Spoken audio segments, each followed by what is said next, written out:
안녕하세요. 2019년 2월 한국방송통신대학교 일본학과를 졸업한 임진선입니다. 저는 오늘 일본의 신세대 애니메이션 감독인 신카이 마코토 감독의 너의 이름은, 초속 5cm, 언어의 정원 등과 맡은 일본의 장편 애니메이션과 또 일본의 근대를 대표한 작가이죠. 나스메 소세키의 마음, 미야자 겐지의 주문이 많은 요리점, 첼로 켜는 고시와 같은 문학작품, 그리고 현대소설가인 가키야 미오 등 일본 작가들의 글을 읽으면서 일본 대중문화에 대한 관심을 가지게 되었습니다. 일본 문학작품을 계기로 교토, 오사카, 나라 등의 관서지방, 그리고 후쿠오카, 오이타 등의 규슈지방 등을 여행하게 하면서 문학 분야를 중심으로 다양한 매체를 통해서 일본의 대중문화를 접하게 되었습니다. 저희 관심 분야가 고령화에 따른 노인 문제를 포함한 사회복지 분야에서 이미 초고령 사회에 접어든 일본 사회의 노인 문제에 관한 서적을 찾던 중에 제목이 매우 자극적이어서 저희 호기심을 유발한 책이 있어 오늘 소개하고자 합니다. 앞서 소개한 작가 가키야 미오의 작품 중에 저출산, 고령화 등의 사회 문제와 현 일본의 여성 인권의 모습을 잘 반영한 소설 70세 사망법안 가결입니다. 고령 사회 문제는 비단 일본뿐만이 아니라 한국 사회에서도 함께 풀어가야 할 문제이기에 충분히 공감할 내용이라고 생각해서 선택하게 되었습니다. 일본 여류 작가 가키야 미오를 간단히 소개하자면 1959년 효고현에서 태어나 메이지 대학교 문학부를 졸업했고요. 소프트웨어 회사에서 근무를 하다 소설가로 전향을 했습니다. 2005년 회오리 소녀로 제27회 추리소설 신인상을 수상하며 급부상한 그녀는 장르와 소재의 경계 없이 폭넓은 작품 세계를 선보이는 현실감 있고 날카로운 시선을 가진 소설가로도 유명합니다. 그녀의 대표작으로는 며느리를 그만두는 날, 당신의 마음을 정리해드립니다. 노후자금이 없습니다. 남편의 그녀, 결혼 상대는 추첨으로, 후회병동, 당신의 살을 빼드립니다. 40세 미혼 출산, 32살 여자 혼자 살만 합니다 등이 있습니다. 70세 사망법안 가결. 일본 정부가 고령화로 인한 국제 재정 파탄을 막기 위해 70세가 되면 안락사를 시키겠다는 법을 통과시킵니다. 이 나라 국적을 지닌 자는 누구나 70세가 되는 생일로부터 30일 이내에 반드시 죽어야 합니다.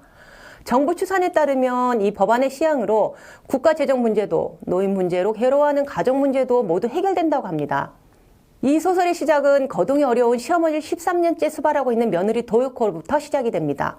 조기 퇴직 후 인생을 찾는다며 아내를 외면하고 여행을 떠난 남편 시즈오, 도와달라는 엄마의 요청을 거절하고 집을 떠난 딸 모모카, 재취업이 뜻대로 되지 않자 집에 틀어박혀 생활하는 아들 마사키를 중심으로 지금 사회에 처해 있는 현실을 이야기합니다.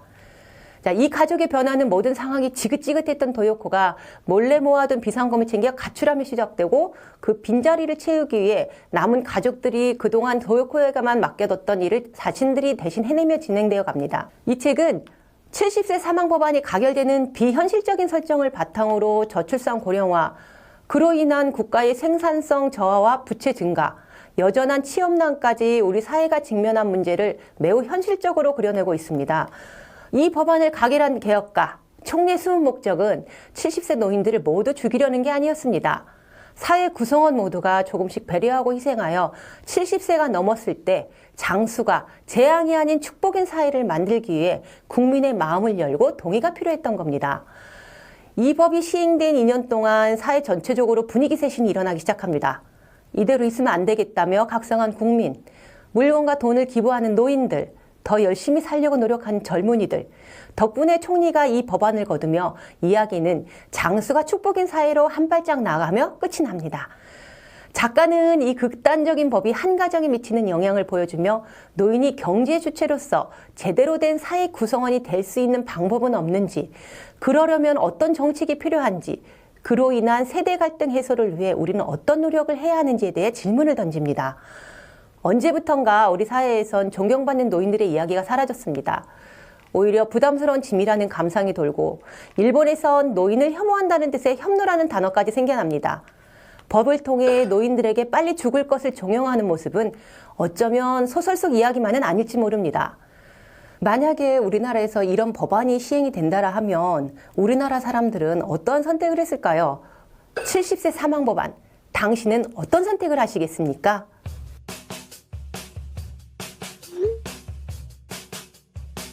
제가 이 책을 읽을 때는 처음에 중간까지는 좀 화가 났습니다. 저도 지금 도요코와 같은 나이 얘기해도 되나요?